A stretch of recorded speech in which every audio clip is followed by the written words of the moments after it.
ஓம் சகனாவது சகனோ புனக்து சகவீரியம் கரவாவகை தேஜஸ்வினாவதி தமஸ்து மாவித் விஷாவகை. ஓம் சாந்தி சாந்தி சாந்தி. அடுத்த பலராம அவதாரம். ராமாயண ஆராய்ச்சியில ராமாயணத்தை பற்றி பார்த்தாச்சு. அடுத்து பலராம அவதாரம். பலராமனை ஆதிசேஷனுடைய அம்சம் என்று சொல்வார்கள். இவரு கிருஷ்ணனுக்கு முன்னால பிறந்தாரு, கிருஷ்ணனை கூட இருந்தாரு,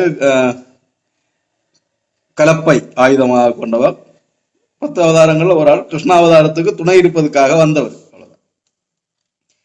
அடுத்து கிருஷ்ணாவதாரம். விஷ்ணு மகாவிஷ்ணு எடுத்த 10 அவதாரங்கள்ல உத்தம புருஷன் அப்படி சொல்லணும்னா ராமபிரான சொல்லணும். ராமனை அப்படி ஒரு மனிதன் எப்படி வாழணும், ஒரு மன்னனாக ஒரு மனிதனாக எப்படி வாழணும் என்கின்ற வாழ்க்கையை வாழ்ந்து காட்டினவர் ஸ்ரீராமன். அதே மாதிரி கிருஷ்ணாவதாரத்தை அங்க பகவானே சொல்லுகின்றார். நமக்கு தெரியும், கீதையில பகவானே சொல்லுகின்றார், புருஷோத்தமன்.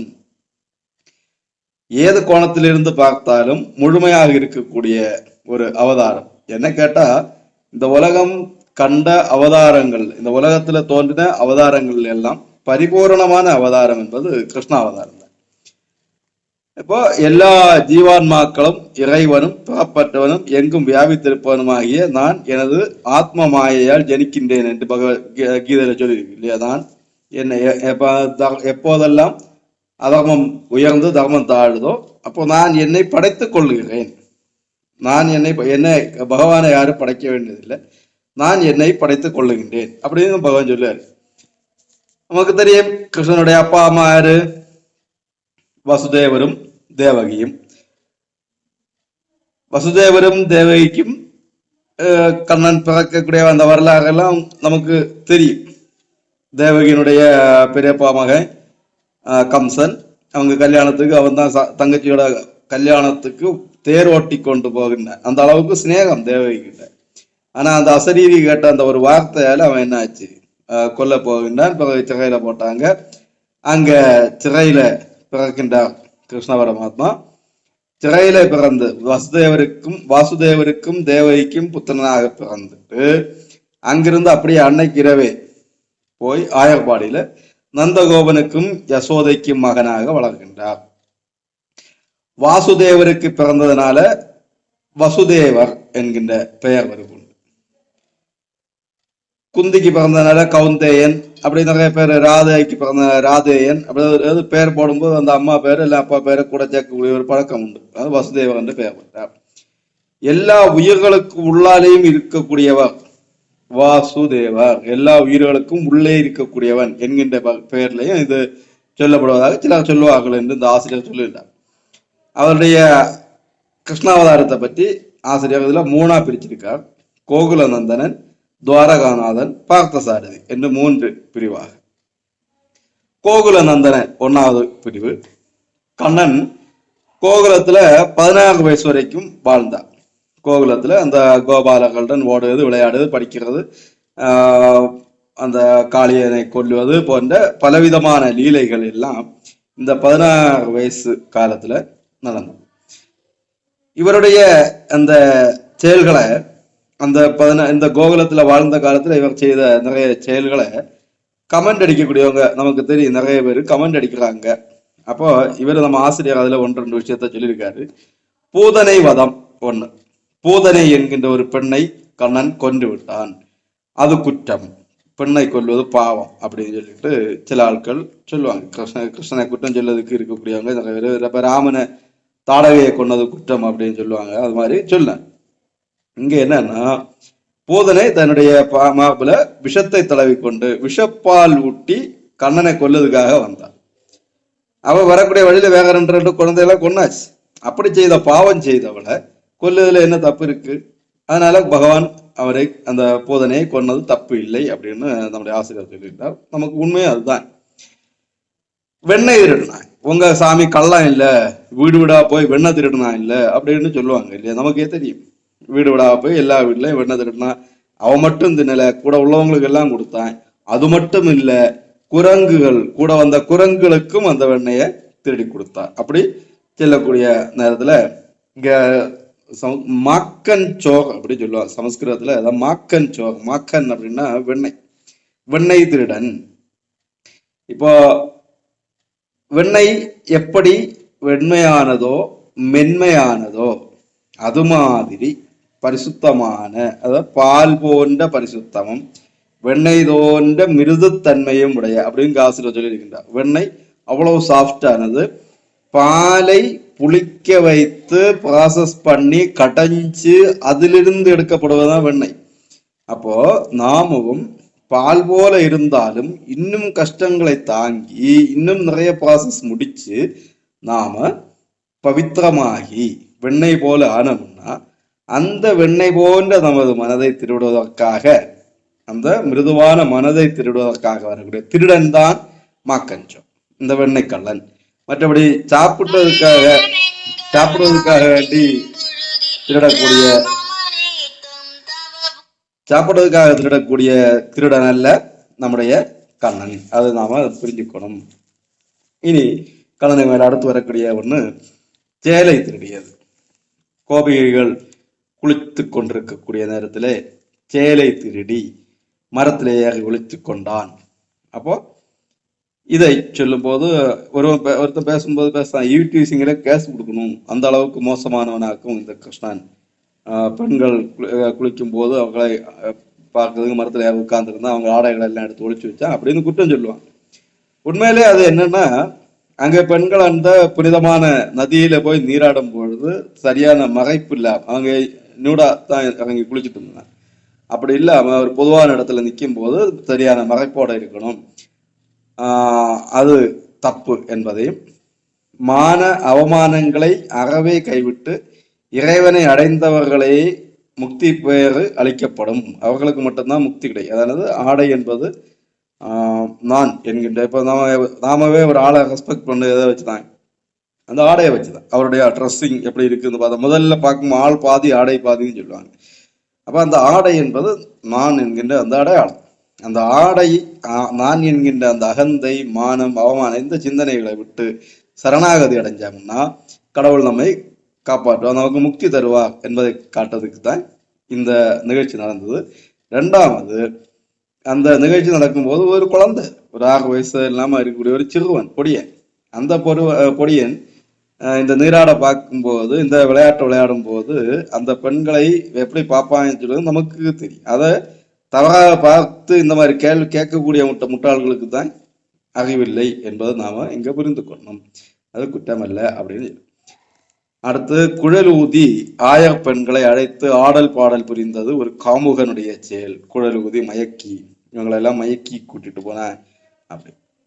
இப்ப கண்ணன் புல்லாங்குழல் ஊசும்போது நம்ம ஆயர்பாடு பெண்கள் மட்டுமல்ல, பசு கூட்டங்களும் ஏனைய உயிர் வர்க்கங்களும் ஆயர்பாடி ஆண்களும் நமக்கு தெரியும், கருங்கன் தோகையில் பீலி அணிந்து கட்டி நன்கொடுத்த பீதக ஆடை அருங்கல உருவின் ஆய பெருமான் அவனொரு வன்குழல் ஊதின போது மரங்கள் நின்று மது தாரைகள் பாயும் மலர்கள் வீழும் வள கொம்புகள் சாயும் இறங்கும் கூம்பும் திருமால் நின்ற தின்ற பக்கம் நோக்கி அவை செய்யும். மரங்கள், இந்த பகவான் இந்த குழல் ஊதும் போது மரங்கள்ல இருந்து தேன் துள்ளிகள், பூல இருந்து தேன் சொட்டுதான், பூக்கள் எல்லாம் விடுதான்.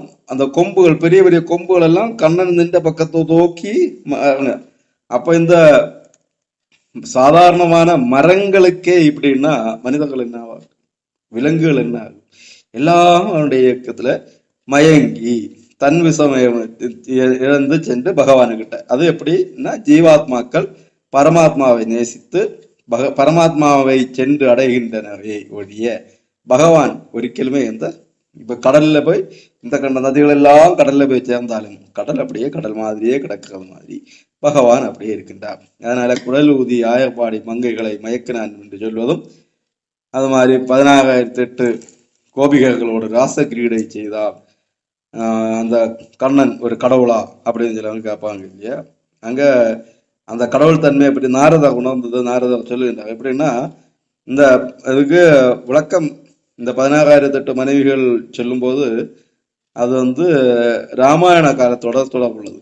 ராமாயணத்துல அந்த கரடிகள் குரங்குகள் என்று இவருக்கு துணையாக வந்த படை வீரர்கள் 16,000க்கு மேல உண்டு. ராவணனை அடித்து சீதையை மீட்ட போது அந்த சந்தோஷத்துல, சீதையை மீட்பதற்கு உதவி செய்த சந்தோஷத்துல சுக்ரீவன், அனுமன், ஜாம்பவான் இப்படிப்பட்ட முக்கியமான ஆட்களை எல்லாம் பகவான் ஆலிங்கனம் செய்தார். இப்போ இதை பார்த்தோன்னே மீதி உள்ள குரங்குகள் கரடிகள் அவங்களுக்கு எல்லாம் பயங்கர ஆசையாக பகவான் நம்மளையும் ஆலிங்கனம் செய்வார் அப்படின்னு. ஆனா அங்க ஒவ்வொருத்தரை ஆலிங்கனம் செஞ்சிருந்ததுன்னாச்சுன்னா பரதன் அங்க காத்திருக்கின்றான். அந்த நாள் முடிஞ்சாச்சுன்னா அவன் தீக்குளிச்சுடுவேன்னு சொல்லியிருக்கான். அப்போ சீக்கிரமா போகணும். அப்போ பகவான் சொன்னார், இந்த ஜென்மத்துல உங்களுக்கு என்னை காணக்கூடிய அந்த வாய்ப்பு தான் கிடைக்கும், அடுத்த ஜென்மத்துல அதுக்கான வாய்ப்பு கிடைக்கும், நீங்கள் காத்திருங்கள்னு சொல்லிட்டு பகவான் போனான். அடுத்த ஜென்மத்துல அந்த அவங்க எல்லாம் இந்த கோபிகைகளாக பிறந்ததாக, 16,008 கோபிகைகளாக பிறந்ததாகவும், அன்னைக்கு ராசலீலை நாள்ல அவங்க எல்லாருக்கும் பகவானை தொடக்கூடிய அந்த ஸ்பர்சனம் கிடைக்கக்கூடிய அந்த பாக்கியம் கிடையாது. ஒவ்வொருத்தருக்கிட்ட ஒவ்வொரு கண்ணன். அங்கதான் கடவுள், அந்த கண்ணனுடைய கடவுள் தன்மை. 16,008 கோபிகளுக்கூட 16,008 கோபனாக, பாலகனாக, கிருஷ்ணனாக ஒவ்வொரு கூடையும், ஒவ்வொரு வீட்டிலையும், ஒவ்வொரு கூடையும் கண்ண பரமாத்மா இருந்து எல்லாருக்கிட்டையும் இருந்ததா பார்த்த நாரதா அவருடைய இறைத்தன்மையை கண்டு வியந்து போனாருங்க. அது மாதிரி இனி ஒரு சம்பவம் நடந்தது. மண்ணை அள்ளி உண்டா. அப்போ மண்ணு சாப்பிடும் போது யசோதாதேவி வாயை காட்டு அப்படி சொல்லி காட்டும்போது உள்ளால உலகம் தெரியுது. அந்த உலகத்திலையும் யசோதை கண்ணனுக வாய்க்குள்ளால பார்த்துக்கிட்டு நிற்கின்றாள். அப்படிப்பட்ட அவனுடைய அந்த பெட்டினா சிறப்பு. அது மாதிரி இடுப்புல கட்டப்பட்டதுனால கண்ணனுக்கு என்ன பெயர் சொல்லுங்க பாப்போம். இடுப்பில் கட்டி போடப்பட்டதனால் கண்ணனுக்கு பெயர் ஆஹா தாமோதரன், தாமத்தில் தரிக்கப்பட்டவன். அப்படி அந்த தாமோதரன் உரல்ல கட்டுண்டு அந்த உரலை இழுத்துட்டே போகும்போது 2 மருத்துவத்துக்கு இடையில போனதும் அந்த மரங்கள் முகிந்து விழுந்து அந்த கந்தவர்களுக்கு அந்த சாப விமோசனம் கிடைச்சதும், அடுத்து கள்ளச்சகடம் கலக்கழிய காலூச்சி, சகடமாக வந்த அசுரன், சகடாசுரனை உடஞ்சி சின்ன பின்னமாகும்படி மிதித்து தள்ளியதும், அடுத்து கொக்கு வாய் பிளந்து வந்த கொக்கு அதை மாவாய் பிளந்து அது செய்ததும், அடுத்து மழை, என்ன மலை, கோவர்த்தனகிரியை தன்னுடைய திருவரில் தாங்கி அந்த ஊர்ல மழையிலிருந்து காத்ததும், இதெல்லாம் அவர் செய்த பால லீலைகள் கூட தெய்வீக தன்மைகள். காளியமர்த்தனம் இங்க ஒரு குழந்தை செய்வதை போல செய்திருக்கின்றார். ஆனா எல்லாமே தெய்வீகமான மிகப்பெரிய அளப்பரிய சக்தி உள்ள விஷயங்கள். அங்கு வந்திருக்கிறது யாருங்கிறது மற்றவர்களுக்கு உணர வேண்டும் என்பதற்காக நடத்தின விஷயங்களை தவிர இங்க போய் கண்ணனை கிட்ட போய் இவரை யூடிசிங் பண்ண அப்படி இப்படின்னு எல்லாம் சொன்னாச்சுன்னா முட்டாள்களா. அவங்களுடைய புத்தி அப்படி. 6 வயசு பையன் அந்த ஆடைகள் எடுத்து கொண்டிருந்தது தப்புன்னு சொன்னா அவனுடைய புத்தி அது. ஆகவே கண்ணன் என்பவர் அந்த கோணத்துல, கோகுல கண்ணன் என்கின்ற கோலத்துல இப்படி. அடுத்து துவாரகை நாதன் கோகுலத்துல அடுத்த செக்ஷன் துவாரகைக்கு அரசனாக போயாச்சு. அங்க இல்வாழ்க்கையினுடைய சிறப்பு. இப்ப ருக்மிணி தேவியை திருமணம் செய்து கொண்டா. அடுத்து சத்யபாமா அப்படி கொஞ்சம் திருமணங்கள் எல்லாம் பண்ணாரு. அந்த சமயத்துல சிசுபாலன், தந்தவத்திரன் போன்ற இவர்களுக்கு அந்த கர்வத்தை நீக்கினார். பாண்டவர்களுக்காக வேண்டி தூது போனார். ரொம்ப முக்கியமான விஷயம் இந்த தூது. உத்தம தூதனுடைய இலக்கணத்துக்கு ஒரு எடுத்துக்காட்டாக விளங்கினார். உத்தம தூதன் அப்படின்னா அங்க போகும்போது எதிரி வீட்டுல உண்ணக்கூடாது. நமக்கு பகைவன் வீட்டுல உண்டாச்சுன்னா திருப்பி அவனுக்கிட்ட என்ன செய்ய முடியாது, சண்டை போட முடியாது. ஒரு வீட்டுல சாப்பிட்டுட்டு அவனுக்கு நன்றி விசுவாசத்தை மாற்றி காட்ட முடியாது. அப்படி இருந்ததுனால அந்த துரியோதன அந்த விருந்து உபசரணைகளை எதுவும் ஏற்றுக்கொள்ளாம தன்னுடைய கடமையை மட்டும் அங்கே போய் செஞ்சுட்டு வந்தவர். அது துவாரகைநாதனாக. அடுத்து பார்த்தசாரதி. அடுத்து செக்ஷன் பார்த்தசாரதி. கிருஷ்ணன் பார்த்தனுக்கு சாரதியாக தேரோடினது. நமக்கு ஒரு இந்த இடத்துல பார்க்கும்போது கடவுள் என்கின்ற நிலையில இல்லை. அவர் தன்னை இறங்கி வந்து தன்னுடைய நண்பனுக்காக, சொந்தக்காரர்கள் மட்டுமல்ல நண்பர்கள், கிட்டத்தட்ட அவர்கள் சம பிராயத்தவர்கள் அப்படின்னு அவனுக்கு தேரோட்டியாக இருந்து பகவான் கர்த்தா சொல்லலாம், நான் உனக்கு யுத்தம் செய்து தருகின்றேன், நான் அது செய்கின்றேன், இது பகவான் அதெல்லாம் ஒன்றும் செய்யலை. ஏன்னா இந்த 10 அவதாரங்கள்ல ஒரு முக்கியமான விஷயம் என்னன்னா, 10 அவதாரங்களுக்கு பேர் என்ன? மத்ஸ்ய கூர்ம வராகச்ச நரசிம்ஹச்ச வாமன ராம ராமேதி ராமச்ச கிருஷ்ண கல்கி ஜனார்தன. சொல்லணும். இந்த 10 அவதாரம் வரிசையா வரும். இந்த 10 அவதாரத்தை நாம எடுத்து பார்த்தோம்னா, மத்ஸ்யம் கூர்மம் வராகம் இதெல்லாம் யாரோ தங்களை காப்பாற்றுவதற்காக வேண்டின போது அவர்களுக்காக பகவான் விலங்குகள் வடிதல் வந்தது. இவர்களுடைய வேண்டுதல் பெரியவங்க, ஞானிகள், முனிவர்கள், ரிஷிகள், தேவர்கள் எல்லாம் வேண்டாங்க. எல்லாரும் சேர்ந்து வேணும். அனைவருக்காக வேண்டியும் அனைவரின் வேண்டுதலுக்காக வேண்டியும் வந்தது இந்த 3 அவதாரம், மத்ஸ்ய கூர்ம வராக அவதாரங்கள். அடுத்து நரசிம்ம அவதாரம் ஒரு பாலகனுக்காக வந்தது. தேவர்கள் எல்லாம் வேண்டுறாங்க. ஆனா அங்க முக்கியமாக யாருக்காக வந்தாரு? பிரகலாதன் என்கின்ற பாலகனுக்காக வந்தார். ஒரு பாலகனுடைய அழுகைக்காக, அவனை காப்பதற்காக அங்க வருகின்ற மனிதனும் விலங்குமான வடிவத்தில். அடுத்து வாமன அவதாரம் ஒரு குட்டி மனிதனாக. அடுத்து கோபத்தினுடைய முழு அடையாளம் பரசுராம அவதாரம். அடுத்து ராம அவதாரத்துல என்ன நடந்ததுன்னா, தன்னுடைய மனைவியை ராவணன் கவர்ந்து கொண்டு போன போது அவளை மீட்பதற்கு நிறைய விலங்குகள், குரங்குகள், கரடிகள் இவர்களை எல்லாம் துணை அழைத்து கொண்டு போய் யுத்தம் செய்தார். அவர்களை எல்லாம் கூட்டி கொண்டு போய் யுத்தம் செய்தார். கிருஷ்ணாவதாரம் நீங்க பாத்தீங்கன்னா, கிருஷ்ணாவதாரத்தை பகவான் உண்மையே செய்யலை, தூண்டி விட்டார், செய்யுங்கள் என்று சொன்னார். இதுதான் கிருஷ்ணாவதாரத்தினுடைய சிறப்பே. நான் யுத்தமே செய்ய மாட்டேன், நான் தேர்ல உட்கார்ந்துருப்பேன், அவ்வளவுதான். நீங்கள் யுத்தம் செய்யுங்கள், நான் கூட இருப்பேன். கூடஸ்தன், பகவான் கீதையில சொல்லக்கூடிய கூடஸ்தன், நான் கூடவே அந்த இடத்துல இருப்பேன், அவ்வளவுதான். அப்படி சொல்லி கூட இருக்கின்றார். கூட இருந்தது மட்டுமா, யுத்த காலத்துல அர்ஜுனன் அப்படியே திகச்சு நிற்கின்றான். முதல்ல கெத்தா என்ன வண்டியை கொண்ட நடுவு போர்க்களத்துல விடு அப்படின்னு சொல்லி நடு களத்தில் நிற்கும் போது அர்ஜுனன் பார்த்தான், ஆஹா இவங்களை எல்லாம் கொண்டு கிடைக்கிற நாடு எனக்கு வேண்டாம், இந்த நாடு எனக்கு தேவையில்லை அப்படின்னு சொல்லி ஒரே அழகை. கடைசியில அப்போ என்னாரு, பகவான் பேச துவங்குகின்றார். பகவத்கீதையில பகவான் முதல்ல பேசக்கூடிய வார்த்தை என்னது?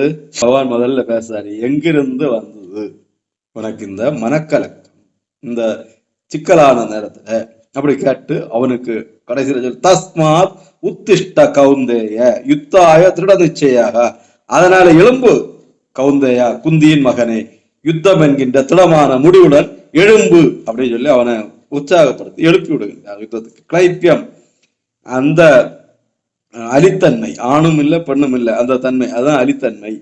அலித்தன்மையை விட்டு இது உனக்கு பிறந்த. ஏன்னா காலையில நல்ல முறுக்கு மீச, நல்ல எக்ஸசைஸ் எல்லாம் எடுத்து ஸ்லிங் பாடியா வில்லெல்லாம் அம்பெல்லாம் எடுத்து வச்சுட்டாங்க, வந்திருக்கான் இத்தனை பேரை கொல்ல போகன்னு சொல்லிட்டு வீரனாக வந்திருக்கக்கூடிய அர்ஜுனன் இங்க வந்திருந்து பெண்கள் சொல்ல மாதிரி, ஐயோ பாவம் கொல்லக்கூடாது, கொன்னா பாவம் கிட்டும் அப்படி சொல்லி அழுதும் போது பகவானுக்கு கோபம் இருக்கின்றது. அதான் அவன் அலித்தன்மை, அழியா மாதிரி ஆகாது, நீ நான் ஆண்மையாக இரு அப்படின்னு சொல்லி.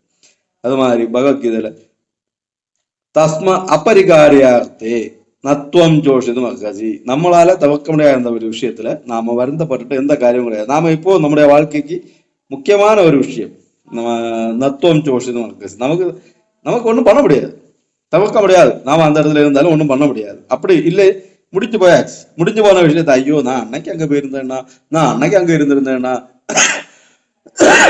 அப்படிப்பட்ட அழுதுட்டு எந்த பிரயோஜனம் கிடையாது. நம்ம அங்க போய் ஒன்றும் பண்ண முடியாது. அதனால வாழக்கூடிய வாழ்க்கையை சந்தோஷமா வாழ சொல்லி தூண்டி விடுகின்றார். போகத்தைய சொல்கின்றார். கீதை சொல்லி கொடுத்து அவனுடைய திகைப்பை நீக்கி நல்ல வீரனாக மாற்றுகின்றார். கீதை இந்து மத நூல்களில் தலை சிறந்த ஞான நூலாகும். கீதையினுடைய சிறப்பை சொல்லக்கூடிய ஒரே ஒரு தியான சுலோகம் சொல்லுங்க பார்ப்போம்.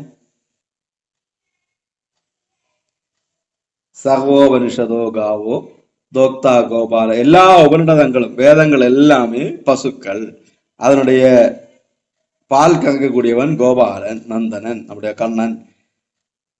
பால் வாங்க போய் நிற்கிற பையன் அர்ஜுனன், பாலு கீதை. அப்படி அதான் எல்லா விஷயங்களிலிருந்தும் கரைத்தெடுத்து நமக்காக தந்திருக்கின்றார் பகவான். ஞான நூல் உலகத்துக்கே ஒளிகாட்டி வருகின்றது. இப்ப எல்லாரும் சொல்லுவாங்க பைபிள் நிறைய மொழிகள்ல மொழிபெயர்க்கப்பட்டிருக்கின்றது. மொழிபெயர்க்க ஞான டிரான்ஸ்லேட் அவங்க பிசினஸ். இப்போ நான் ஒரு வைத்தியசாலை வச்சிருக்கேன். எனக்கு வைத்தியசாலையை பற்றி விளம்பரம் பண்ணணும்னா நான் என்ன செய்வேன், இங்கிலீஷ்ல நோட்டீஸ் அடிப்பேன், தமிழ்ல நோட்டீஸ் அடிப்பேன், ஹிந்தியில நோட்டீஸ் அடிப்பேன், மலையாளத்துல நோட்டீஸ் அடிப்பேன். இது என்னுடைய பிசினஸை வளர்த்ததுக்காக வேண்டி. அது பெரிய சாதனை கிடையாது. ஆனா தெரிந்து படித்து உணர்ந்து அதுக்கு விளக்கம் எழுதக்கூடிய ஞானிகள் நிறைய பேர் ஒரு ஆயிரக்கணக்கானவர்கள் இதுக்கு விளக்கம் எழுதியிருக்கின்றார்கள். இன்னும் பல மொழிகள்ல இது பிரிண்ட் ஆகின்றது கீதை. அந்த அளவுக்கு பெருமையான ஒரு புத்தகம் அது. அடுத்து கண்ணனுடைய வரலாறை பற்றி எந்த நூல்கள் சொல்லுதுன்னா பாகவதம், மகாபாரதம் போன்ற நூல்கள் எல்லாம் பகவானை பற்றி சொல்லியிருக்கின்றது. அடுத்து கல்கி அவதாரம், 10வது அவதாரம் கல்கி அவதாரம். கலி யுகத்தினுடைய முடிவில் விஷ்ணு கல்கியாக அவதரித்து துஷ்ட நிக்கிரக சிஷ்ட பரிபாலனம் செய்து தர்மத்தை நிறுத்துவாங்க. துஷ்ட நிக்கிரகம் அப்படின்னா துரோகம் செய்வோம், குற்றம் செய்பவர்கள், அவங்களை நிக்கிரகிப்பார். சிஷ்டர்னா விருப்பப்படக்கூடியவர்கள், அவங்களை பரிபாலனம் பண்ணுவார். எப்போ கலியுகம் எப்ப முடியும்? 4,32,000 ஆண்டுகள். அதுல 5000 போயாச்சு.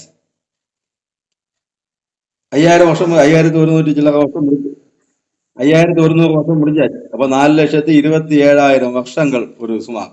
இத்தனை வருஷம் கழிஞ்சுதான் கலியுகம் முடியும். அது வரைக்கும் ஒன்றும் செய்யாது. இந்த மழை, புயல், சுனாமி இதெல்லாம் சின்ன சின்ன ஜுஜுபி விஷயங்கள். பெரிய பேரழிவுங்கிறது அடுத்து. அப்போ அந்த அந்த கலியுகத்தின் முடிவுல பகவான் அவதரித்து இந்த தர்மத்தை நிலைநாட்டுவார். இப்படி கண்ணனுடைய அவதாரம். 10 அவதாரங்களும் முடிஞ்சாச்சு. ஓகே. அடுத்து உலகத்தோற்றம்.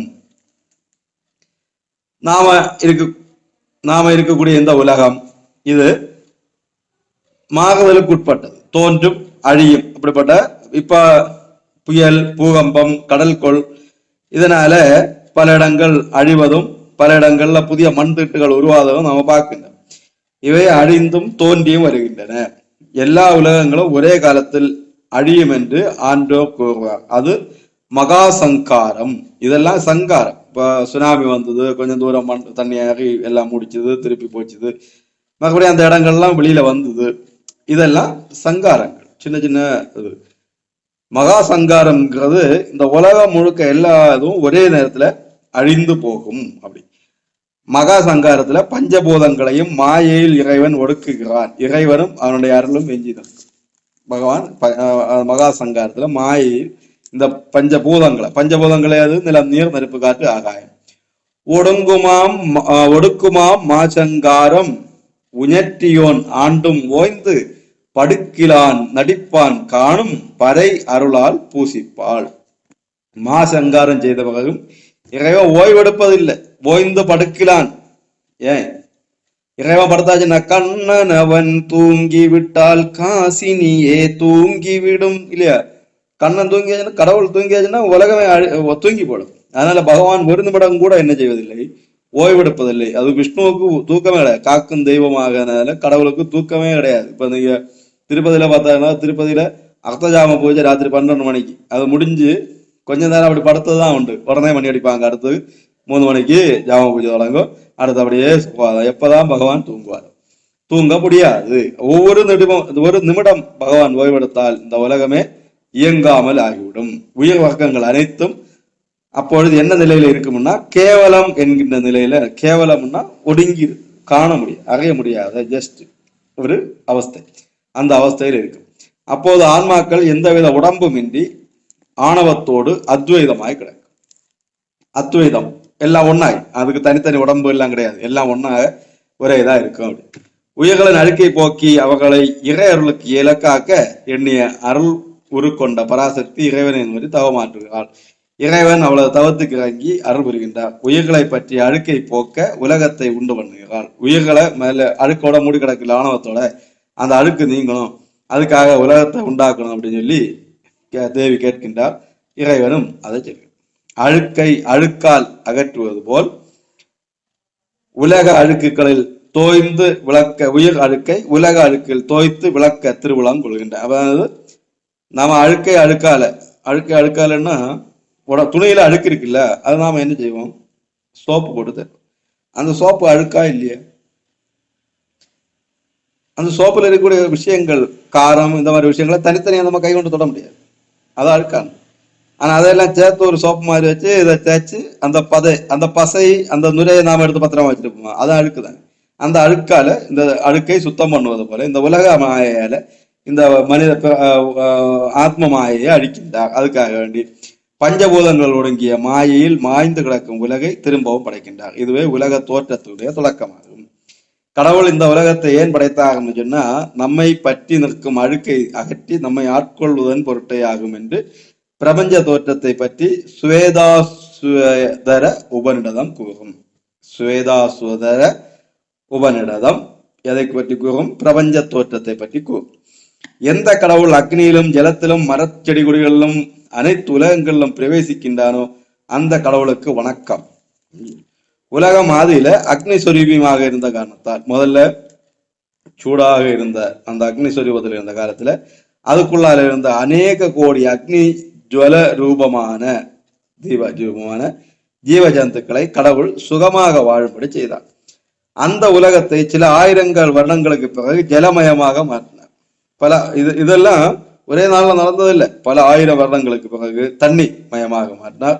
அதுக்குள்ளால நிறைய ஜல ஜந்துக்களை படைத்தார். உண்மையில ஜலத்துலதான் உயிர்கள் முதல்ல தோன்றின. இப்போ எல்லா உயிர்களும் ஜலத்துலதான் தோன்றுது. முட்டையை உடைச்சு பார்த்தாச்சுன்னா முட்டைக்குள்ள இருக்கக்கூடிய ஈரம் தான் அந்த முட்டையினுடைய உயிருக்கு காரணம்.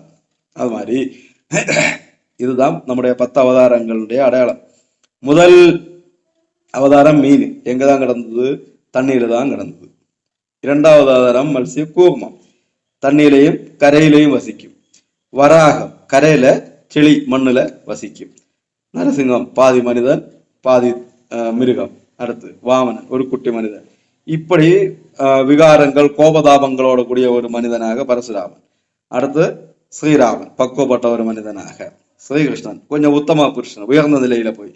இப்படி படிப்படிப்படியாக தான் இந்த மாற்றம். இப்படி 1000 வருடங்களுக்கு ஜலஜந்துக்களை படைத்து காத்தார். அடுத்து அநேகமாயிரம் ஆண்டுகளுக்கு பின்னர் இந்த உலகத்தில் சமுத்திர ஜலத்தினுடைய ஒரு சிறு பகுதியில் தாவர வர்க்கங்களை, அதாவது இந்த மண்ணெல்லாம் அப்படியே தான் கடந்தது. சமுத்திரமும் மண்ணும் எல்லாம் அப்படியே கடந்தது. இதெல்லாம் அப்படியே மூவ் ஆகி இப்படி ஆகி இமயமலை கூட இப்படி வந்து இடித்து மண் இடித்து இப்படி உயர்ந்தது அப்படின்னு சொல்லலாம். இங்க மேல உயர்ந்தது மாதிரி கீழேயும் உயர்ந்திருக்கு. கடலுக்குள்ளாலே இதே மாதிரி மலைகள் எல்லாம் இருக்கும்னு சொல்லுவாங்க. இப்படி இருந்து அதுல புல் பூண்டுகள் எல்லாம் உருவாகி அடுத்த மழையெல்லாம் வந்து இதாகி மழை பெய்து அந்த செடிகளை போசிப்பிச்சு சில 1000 ஆண்டுகள் கழிஞ்ச பிறகு சின்ன விசித்திரமான ஜீவ ஜந்துக்கள் எல்லாம் படைச்சு பட்சிகள் விலங்குகள் மனித ஜாதிகள் எல்லாம் படைச்சு எல்லாரும் சுகமாக வாழ வைத்தார். நாம் வசிக்கக்கூடிய நமக்கு தெரியும். 14 உலகங்கள் உண்டுன்னு நாம சொல்லுவோம் இல்லையா? நம்முடைய சாஸ்திரப்படி 14 உலகங்கள் உண்டுன்னு சொல்லுவோம். 14 உலகங்கள் எங்க இருக்கு? இப்ப நாம இருக்கக்கூடிய சூரியன், சூரிய குடும்பம், இந்த நாம காணக்கூடிய இந்த பிரபஞ்சம், இதெல்லாம் சேர்ந்து ஒரு பேர் உண்டு. அதுக்கு பேர் என்ன? நாம இருக்கக்கூடிய சூரிய குடும்பம் இருக்கக்கூடிய விஷயத்துக்கு பேர் என்ன? பால்வெளி மையம்னு பேர். Milky Way Galaxy. இது ஒரு கேலக்சி, மில்கிவே கேலக்சி. இந்த மில்கிவே கேலக்சியில தான் இந்த சூரியனும் கோள்களும் இதெல்லாமே சுற்றி கொண்டிருக்கின்றது. அது ஒருவை. இந்த மில்கிவே கேலக்சி மாதிரி இன்னும் 2-3 கேலக்சிகள் நம்முடைய விஞ்ஞானிகள் கண்டுபிடிச்சிட்டு இருக்காங்க. இந்த நாம இருக்கக்கூடிய இந்த பிரபஞ்சம், இந்த உலகத்தை தவிர இனி ஒண்ணு இருக்குதுன்னு விஞ்ஞானம் சம்மதிச்சதுன்னா கண்டிப்பா 14 இருக்கு. நம்முடைய ஞானிகள் தங்களுக்கு உள்ளால உணர்ந்து சொன்னது. இவர் மாணிக்க வாசகர் திருவாசகத்துல பாடியிருக்காரு. திருவண்ட பகுதியில அண்ட பகுதியின் உண்டை பிறக்கம் அளப்பெரும் தன்மை வரப்பெரும் காட்சி ஒன்றனுக்கொன்று நின்றரில் பகரின் 101 கோடியின் மேற்பட விழுந்தன. நம்ம இதை 2ஆக பார்க்கலாம். அண்ட பகுதியில என்னெல்லாம் இருக்குதுன்னு பார்க்கலாம். இல்லை வானத்தில் இருக்கக்கூடிய நட்சத்திரங்களை பற்றி சொன்னாங்க. நம்முடைய விஞ்ஞானம் கிட்டத்தட்ட 100 கோடி விண்மீன்கள் உண்டுன்னு சொல்லுது வானத்துல. நியர் ஆஃப் கிட்டத்தட்ட ஏறத்தாழ 100 கோடி விண்மீன்கள் வானத்துல இருக்குதுன்னு சொல்லுது. நம்மளால அப்படியே 101 கோடிக்கு மேல, அவன் 100 கோடிக்கு மேல, நம்ம மாணிக்க வாசகர் 101 கோடிக்கு மேல சொல்லியிருக்காரு. 101 கோடியின் மிகுபட இருந்தன, அதுக்கும் மேல இருந்தது. இந்த கோள்களை பற்றி நினைச்சாலும் கேலக்சியை பற்றி சொன்னாலும் இதெல்லாமே தான் 100 கோடிக்கு மேல இந்த உலகத்துல பறந்து கிடக்குது. நமக்கு தெரியாது அங்க எத்தனை 1000 கிலோமீட்டர் எத்தனை லட்சம் கிலோமீட்டருக்கு அந்த பக்கத்துல என்ன இருக்குன்னு நமக்கு தெரியாது. பல அநேகமாயிரம் அண்டங்கள் இங்க எல்லாத்துலயும் கிடக்கு. அதுலயும் எல்லாமே சில பேர் என்ன இருக்கலாம், ஜீவஜாலங்கள் இருக்கலாம். சில வேளை அங்கேயும் ஒரு இடத்துல இதே மாதிரி இப்போ ஆன்லைன்ல கிளாஸ் நடந்துட்டு இருக்கலாம். சொல்ல முடியாது எங்கெல்லாம் என்னெல்லாம் நடக்குதுன்னு பகவானுடைய லீலைகள் சொல்ல முடியாது. அப்படி இந்த உலகத்தினுடைய படைப்பு இதை காத்து அருள்கின்றார் பகவான். இது உலக தோற்றம். அடுத்து ஓம். ஓம் என்கின்ற பிரணவம் நமக்கு தெரியும். ஓம் என்கின்ற பிரணவம் எத்தனையாக பிரியும்? மூன்றாக பிரியும். அதெல்லாம் ஆ ஊ இம் என்று. இது வடமொழி, தென்மொழி, தமிழ், தெலுங்கு, கன்னடம், எந்த மொழி ஆனாலும் சரி அந்த மொழிக்கெல்லாம் முதல் எழுத்து என்னதுதான்? ஆதான். செந்தமிழின் முதல் எழுத்தா வள்ளுவர் சொன்ன ஆனா எந்த மொழிக்காரனுக்கும் முதல் எழுத்து, எந்த மொழிக்கும் முதல் எழுத்து ஆ. ஆ அதுல சந்தோஷமான ஒரு விஷயத்தை சொல்லியிருக்காரு. ஆ ஆ அங்காப்புடைய வாயை திறக்க ஆ. நம்ம சாதாரண வாதம் ஆ வாதம் வந்தாலே ஆ என்கிற வார்த்தை தான் வரும். அகரம் தனித்து நின்றும் எல்லா எழுத்துக்களும் உள்ளும் கலந்து நின்று ஒலிக்கின்றது. அதனால் அகரம் முதன்மை பெற்றது. அதனாலதான் அகரத்துக்கு தனி சிறப்பு. அகர முதல எழுத்தெல்லாம் ஆதி வள்ளுவர் சொன்னது அதனாலதான். எழுத்துக்கள் அத்தனையும் அகரத்தை முதலாக கொண்டது நமக்கு தெரியும். அகரம் தனித்தும் எல்லா எழுத்துக்களும் உள்ளும் கலந்து நிற்கும். இதுல அந்த பேர 2 வாசியம் வருது புக்ல பாத்து. ஊ ஊ ஓ ஓ இதழ் குவிவே. இதழ் குவிவேனா உதடு குவியும் போதுதான் இந்த எழுத்துக்கள் வரும். ஊயும் ஊயும் ஓயும் ஓயும் அவ்வும் உதடு குழியும் குவிஞ்சா தான் வரும். அந்த உதடு குவிவதால் கிடைக்கக்கூடிய சத்தம் இந்த எழுத்துக்கள் ஊ ஊ ஓ அவ். அடுத்து மேல் உதடும் கீழ் உதடும் சேர்ந்து படும்போது பா மா பா மா எழுத்துகள் உண்டாகின்றன. இப்ப நாம இங்க பார்த்தோம்னா ஆ உ இம். புரியுதா நமக்கு? வா திறக்கும் போது ஆ, வாய் குவியும் போது ஊ, உதடுகள் சேரும் போது இம். இந்த 3 ப்ராசஸும் சேர்ந்து வரக்கூடிய வார்த்தை தான் என்னது? ஓம். அகர உகர மகரங்கள் சேர்ந்து உண்டான எழுத்து ஓம். இவ குழந்தை அம்மா அப்பா என்று அழைத்து அழுகின்ற. உண்மையா அப்பா அம்மாவே அப்பாவே அழைப்பதில்லை. குழந்தைக்கு தெரியாது அம்மா யாரு அப்பா யாருன்னு. குழந்தைக்கு அப்பா எல்லாம் தெரியாது. ஆனா அது வாய் திறக்கும் போது ஆ பிறந்தது, மூடும் போது மா ஆமா ஆமா ஆமா ஆமா ஆமா ஆமான்னு ஆச்சு. அப்படி அது மாதிரி அப்பா அப்பா அப்பா அப்பா அப்பா அப்பா அப்பா அப்படி ஆச்சு. அதனால குழந்தை என்ன அம்மா நுழிச்சுது அப்பா நுழிச்சுது சொல்லிட்டு காரியம் கிடையாது. தெரிஞ்சிருக்கணும். அந்த டைம்ல அதுக்கு அப்பா அம்மா யாரும் ஐடென்டிஃபை எல்லாம் தெரியாது. அந்த குழந்தை வாதம் வந்தது முடிச்சது அம்மா ஆச்சு, வாதம் வந்தது முடிச்சது அப்பா ஆச்சு. அதான் அழுகையில் கன்றுகள் எல்லாமே நம்ம யானையுடைய சத்தம், மணி ஓசை, சங்கநாதம், இடிமுழக்கம், வாத்திய கோஷம், பல மக்கள் சேர்ந்து சத்தக்கூடிய சத்தம் போடுவது எல்லாத்துக்கும் பேஸ் அடிநாதமாக இருக்கக்கூடியது ஓம்காரமே. உள்ளம் துளைப்பதை உற்று கேளுங்கள் ஓம் ஓம் என்றே ஓசை வரும் பாடல்களாஸ். அது மாதிரி கடற்கரையில போயிருந்து காதை அப்படி பத்து வச்சு பார்த்தா அங்கேயும் ஓம்காரம் தான் கேட்கும். அப்படி இந்த பிரபஞ்சம் முழுக்க நிறைஞ்சிருக்கக்கூடிய அந்த ஒலி நாதம் அது நாதவும் விந்துவும் ஆகும். நாதவும் விந்து நாத விந்து கலாதி நமோ நமன்னு சொல்லுவாங்க. நாதம் ஓம்காரமே சிருஷ்டியினுடைய முதல் பொருள். ஓம்காரத்திலிருந்து எல்லாம் உண்டாகின. ஸ்தூல சூக்ஷ்ம காரணங்கள் அனைத்தும் ஓம்காரமாகிய ஓங்காரத்தின் உட்பொருளாகிய அகர உகர மகரங்களின் பரிணாமம். மூல காரண மூர்த்தியாகிய விநாயகர் ஓம்காரம். நமக்கு தெரியும் விநாயகருடைய ஷேப்பை பார்த்தா ஓம்கார வடிவத்தில் இருப்பாரு. உலக பொருட்கள் பஞ்சேந்திரியங்களால் அறியக்கூடியவை, மனதால் அறியக்கூடியவை, ஞானத்தால் அறியக்கூடியவை என்று 3 ஓம் தத் சத். அது உண்மையாக இருக்கின்றது. ஓம் என்பதுதான் என்னது? உண்மையாக இருக்கின்றது. உலக பொருட்கள் பஞ்சேந்திரியங்களால அறியக்கூடியது. தொட்டறிதல், கேட்டறிதல், இப்படி இதெல்லாம் பஞ்சேந்திரங்களாக. மனத்தால் அறியக்கூடியது. மனத்தால் கஸ் பண்ணி இது இப்படி இருக்கு அதுதான் கஸ் பண்ணி அறியக்கூடியது. ஞானத்தால் இது இதுவா அப்படின்னு ஞானத்தால் ஆராய்ந்து அறிதல்னு 3 வகைப்படும் அறியக்கூடிய விஷயங்கள். ஓம் தத் சத் அது சத்தியமாக இருக்கின்றது. ஓம் என்றது எல்லாத்தையும் படைத்து காத்து அழிக்க வல்லது. தத் என்றால் ஆண் பெண் அலி என்கின்ற தன்மை இல்லாதது. சத் என்றால் எப்போதும் நிலைத்திருப்பது. ஆகவே ஓம் என்பது எல்லாத்தையும் படைக்கக்கூடியது. தத் என்பது தன்மை இல்லாதது. சத் என்பது எப்போதும் நிலைத்திருப்பது. சத் சித் ஆனந்தம் என்று 3 வார்த்தை சேர்ந்து சச்சிதானந்தம். ஓம்காரமே இந்த உலகை விளங்கச் செய்வது. அதுவே எனவும் இதில் எவை இருந்தனவோ இருக்கின்றனவோ இருக்குமோ அவை அனைத்தும் ஓங்கார மயமே ஆம் என்றும் 3 காலத்துக்கும் மேலாக இருக்கக்கூடியதோ அதுவே ஓம்காரம். அந்த மந்திரம் சொல்லுங்க பார்ப்போம். 3 காலத்துக்கு மேல இருக்கக்கூடியது எதுவோ அது மந்திரம் தான். பூதம் பவத் பவிஷ்யத்து இது ஓம்காரேவ யச்சான்ய திரிகாலாதீதம் ததபி ஓம்கார ஏவ.